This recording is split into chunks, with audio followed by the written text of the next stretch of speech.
अध्यक्ष महोदय, मंत्री महोदयांनी उत्तर दिलं. आता या ठिकाणी पर्यावरण मंत्री उपस्थित आहेत.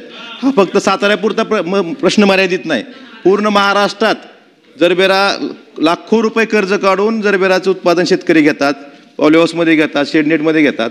त्यामुळे पर्यावरण मंत्री आणि सन्माननीय मंत्री महोदय या दोघांनी निर्णय घ्यावा आणि याला बंदी आणलीच पाहिजे, तर शेतकरी जगू शकतो पॉलिहाऊसचा. नाहीतर शेतकरी कर्जबाजारी होऊन आत्महत्या करतायत. त्यामुळे कृत्रिम फुलावर बंदी आणावी. दोन्ही मंत्री महोदय या ठिकाणी उपस्थित आहेत. धोरणात्मक निर्णय जरी असला तरी आपण हे सभागृह धोरण ठरवण्यासाठीच आहे ना. निर्णय घ्यायला अडचण काय? सगळ्यांची जर मागणी असेल तर कृत्रिम फुलावर बंदी आणण्याचा निर्णय घ्यायची अडचण काय हे सभागृहाला सांगावं. मंत्री महोदय, आपलं म्हणणं बरोबर आहे, त्याबद्दल काही दुमत असण्याचं कारण नाही. आमच्या भगिनी पण इथं बसलेल्या आहेत आणि याचा आम्ही निर्णय करतो. आपण मीटिंग तर होणं गरजेचं आहे. तुम्हाला त्या मीटिंगला बोलवतो आम्ही, आणि जेणेकरून की हा जिव्हाळ्याचा प्रश्न तुमच्या आमच्या संपूर्ण महाराष्ट्राच्या जनतेचा, शेतकऱ्यांचा आहे. त्यासाठी लवकरात लवकर याची आम्ही हे अधिवेशन चालू आहे त्याच पिरियडमध्ये आम्ही हे मीटिंग करून त्याच्यावरती निर्णय करू. सन्माननीय